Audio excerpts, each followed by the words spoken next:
안녕하세요. 대치동 논술혁명 박기호 선생님입니다. 자, 26학년도 연세대 논술을 대비하는 방법입니다. 연세대 논술은 9월 9일 원서 접수를 합니다. 그럼 9월 9일 원서 접수가 시작됩니다. 9평 치고 곧바로 일주일 안 돼서 원서 접수를 해야 됩니다. 그리고 9월 달에 시험을 칩니다. 원서 접수하자마자 2주 안에 시험을 봅니다.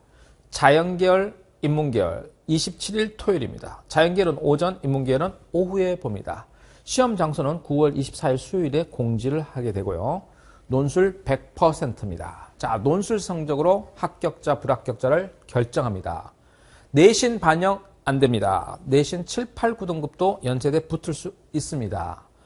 수능 최저 학력 기준도 없습니다. 그러니까 수능 안 치고도 연세대 논술에 도전할 수 있습니다.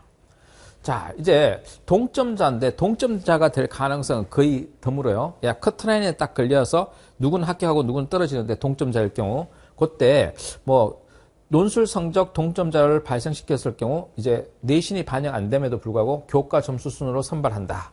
학생부 선출 방식으로 적용한다. 이렇게 돼 있는 거죠. 그래서 이걸 빌미로 학교 선생님들이 내신 잘 봐야 돼. 연세대 논술 붙으려면 내신 잘 봐야 돼.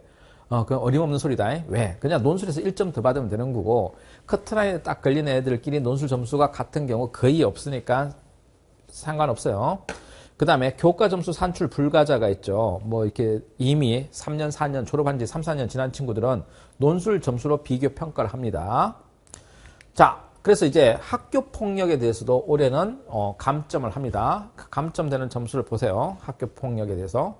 자, 그리고 출제 방식을 보면 120분 동안 사실상 4문항을 풀어요. 컷문항, 두문항인데요.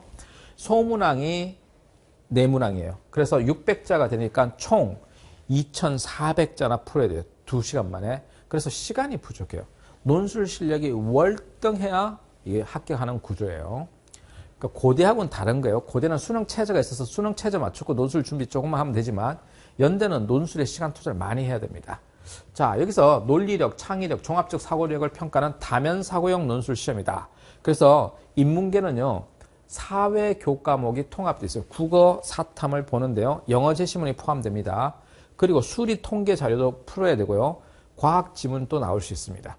그러니까 이게 사실상 수능 체제가 있는 셈이야. 사실상.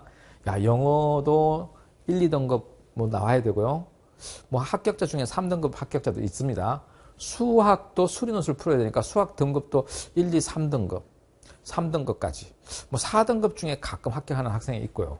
그렇게 영어와 그 다음에 수학에 사실상 수능 체제가 적용된다고 생각하면 돼요.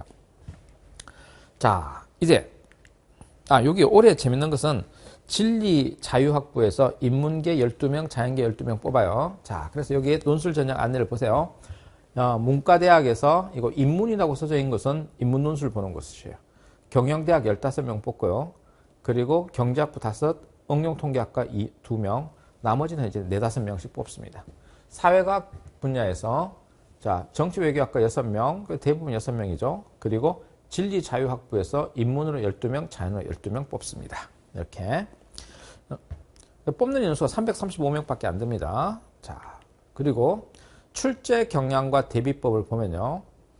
이게 모집 단위가 있고 제시문의 특징을 보면 문사철, 사회과학, 문학, 역사, 철학, 문사철이라고 하죠. 그리고 사회과학 관련 교과 또는 영역의 그 제시문을 통합적으로 제시하는데 이 특징이 뭐냐면 원문을 활용하는 경향이 있어요. 우리가 놀스의 정의론이 나온다. 교과서에. 그러면 놀스의 정의론 책에서 뽑아올 수도 있어요. 이렇게. 그때 영어 제시문을 막 뽑아오기도 합니다. 그래서 영어 제시문 포함하고요. 수리, 통계 자료, 과학 관련 제시문. 자, 그 다음에 완결된 지식을 요구하는 것이 아니라 확정하고 심화할 수 있는 텍스트를 갖고 옵니다. 교과서와 연관된 내용의 출제 의도를 맡겨서 교과서를 수정하기도 합니다. 그래서 이거 봤던 지문이야? 아니에요. 이게 수정되어 있을 수도 있습니다. 자, 주로 이제 뭐가 출제되냐면 문항별로 출제 유형이 딱 정형화되어 있지 않아요. 고려대는 딱 정형화되어 있잖아요. 1번 어떻게, 2번 어떻게. 근데 연세대는 그렇지 않아요. 그래서 비교 설명 평가형이 그냥 출제됩니다. 다양스러운 건 우리 보고 대안 제시하란 말 안 해요. 네 견해를 주장하란 말도 안 합니다. 그리고 사고의 단계가 보통 2단계 정도의 세밀한 문제풀이를 들어가야 됩니다. 자, 대비법은 문제에서 따로 요구하지 않은 이상 제시문에서 답을 찾아야 됩니다. 그리고 추론 과정을 설계를 해야 되는데 그 추론 과정을 잘 서술해야 되고요.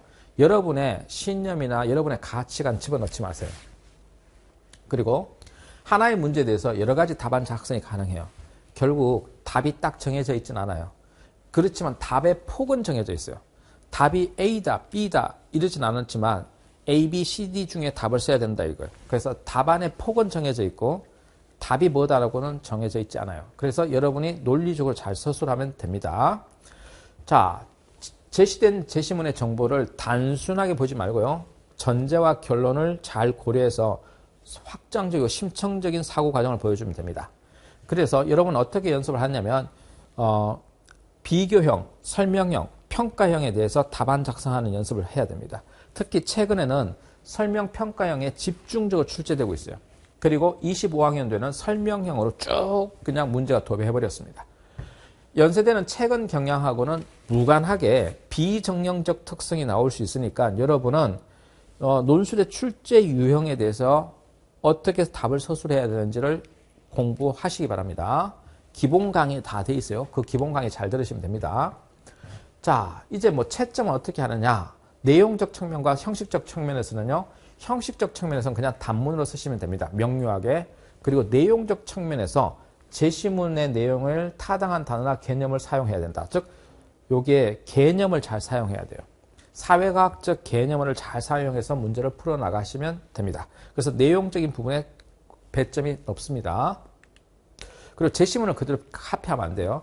제시문을 그대로 카피한 경우 감점하겠다는 겁니다. 그래서 제시문의 문장을 그대로 한 문장 그대로 베끼면 그냥 탈락이라고 생각하시면 됩니다.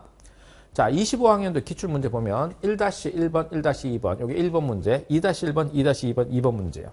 이게 제시문 다를 제시문 가와 나의 관점에서 각각 설명하라. 설명형이 나왔고 600자, 25점. 지문 A를 읽고 가의 관점과 비교 설명하라. 이것도 600자. 설명형, 설명형이죠. 가와 나를 바탕으로 나를 분석하고 설명하라. 이것도 설명형. 그래서 25학년도 기출문제는 설명형으로 도배를 합니다. 수리논술 문제입니다. 자, 요거는 자료 해석이죠. 이건 자료 해석이고요. 자, 그리고 요거는 수리논술 문제입니다. 2-2번에 인구의 60%가 이타적 기질을 갖고 태어나고 40%는 이타적 기질이 없다. 그럴 때 이제 뭐 공동체를 향하고 뭐 이런 건데 뭐 최대값, 최소값 구하는 겁니다. 자, 그래서 제시된 자료의 여러 가지 비율을, 요 비율이 다르죠? 60%, 40% 이렇게 비율이 달라요. 그런 비율을 이용해서 전체 인구 중에서 공동체 활동에 참여하는 사람의 비율의 최소값과 최대값을 구하는 겁니다. 그런 다음에 다항함수를 미분하는 겁니다. 다항함수를 미분해서 다항함수와 최대값을 갖도록 하는 값을 구하는 거예요. 자, 구한 다음에 그걸 바탕으로 공동활동에 참여하는 인구 비율에 대한 결과를 제시문 나랑 연결해서 해석하는 문제였어요. 그러니까 통계 자료를 해석한 다음에 이 자료를 해석해요. 수리적 계산을 해서 제시문과 연결해서 제시문 나랑 연결하는 문제였어요. 그래서 여러분한테 필요한 게 다항식의 사천연산, 그 다음에 확률의 곱셈 정리, 다항함수의 도함수, 그리고 다항함수의 최대값 이런 것들을 알고 있으면 문제를 풀 수 있었다는 거죠. 쉽게 말해서 수원, 수투 문제와 확률 문제를 풀 수 있으면 쉽게 푼다 이겁니다. 확률도 그렇게 어렵지 않아요. 24학년도의 기출문제 보면 뭐 화자의 개념을 바탕으로 가와 나의 논지를 비교평가라. 비교평가형.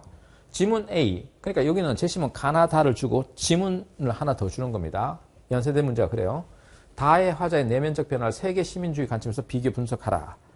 다음 가와 나의 관점에서 나를 해석하라. 자료를 해석하는 거죠. 그럼 가나 다라 지문 4개가 있고요. 또 지문 A를 하나 줍니다. 보조 지문. 그리고 수리 논술 문제를 줍니다. 수리 지문을 주죠. 총 6개의 지문이 나온다고 생각하면 됩니다. 자, 23학년도 기출문제도 설명, 평가, 자료 해석, 수리 논술 이렇게 나옵니다. 자, 그리고 22학년도 기출도 그렇습니다. 그래서 여러분들이 연세대를 준비한다 그러면 어떻게 하느냐. 기출과 연세대에서 발표한 모의가 있어요. 이게 20 모의부터 시작해서요. 쭉 해서 25 기출까지 갑니다. 그러면 딱 10개 세트가 있어요. 10개 세트. 10개 세트를 다 풀어보시면 됩니다. 연세대 간다 그러면 이 정도는 하셔야 됩니다. 자, 그리고 이제 예상 문제를 풀어보시면 돼요. 하다못해 연세대 유형으로 연습 문제를 각 논술 강사들은 만들어 줄 겁니다. 그래서 10개의 기출 세트를 완벽하게 이해를 하고 그리고 연습 문제를 풀어보시면 충분히 합격할 수 있을 것이다. 충분히는 거짓말이고 합격할 가능성이 높을 것이다. 왜? 연습 문제 제대로, 기출 문제 제대로 안 푸는 학생들이 되게 많거든요. 게다가 예상 문제까지 풀어보는 학생들은 드물거든요. 그래서 굉장히 유리한 고지를 차지할 것이라는 것은 장담할 수 있습니다. 자, 지금부터 연세대를 향해서 논술 문제를 풀러 갑시다. 그 전에 뭘 해야 될까요? 그 전에 필요한 게 있어요. 봤잖아요. 비교형, 설명형, 그리고 평가형이 잘 출제된다고 했죠. 그리고 수리 논술 문제도 나오고요. 그리고 통계 자료 해석 문제도 나오죠. 그럼 뭐부터 해야 되는지 잘 보세요. 그러니까 이거는 기본적인 서술 방식을 알아야 돼요. 기본적인 서술 방식, 서술 유형을 알아야 돼요. 그러니까 기본 강의를 들으셔야 돼요.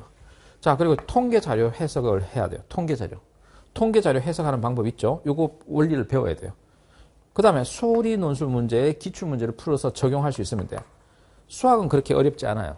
수학은 그렇게 어렵지 않은데 어려운 건 사실 이게 어려워요. 통계 자료 해석을 제대로 하느냐. 물론 수학이 어려운 학생들이 있죠. 뭐 수학이 4등급, 5등급이다 그러면 접근을 못할 수도 있어요. 수학이 3등급이다 충분히 잘할 수 있습니다.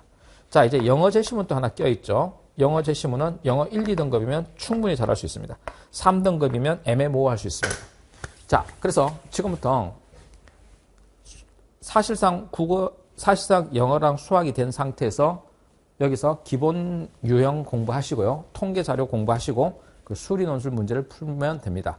시간상 6평 이후에 연세대 논술 본격적으로 준비하시면 됩니다. 6평 시험 쳐보고 가채점 결과 연세대를 갈 수 없다. 정시로. 그리고 내신으로 갈 수 없다. 판단이 되면 6평 이후에 기초 강의부터 시작하는 겁니다. 그리고 7월, 8월, 9월이 있잖아요. 9월에 예상 문제를 푼다고 치면 7월과 8월에 일주일에 한 개씩 기출문제 풀면 돼요. 6평 때 6월 달에 기초 끝내고 7월, 8월에 기출문제 일주일에 한 개씩. 그래서 일주일에 한 번씩 논술 준비하면 연세대 논술 해볼 만한 게임이 됩니다. 왜? 그조차도 안 하기 때문에 대다수 학생들이. 자, 지금부터 연세대 문제 풉시다.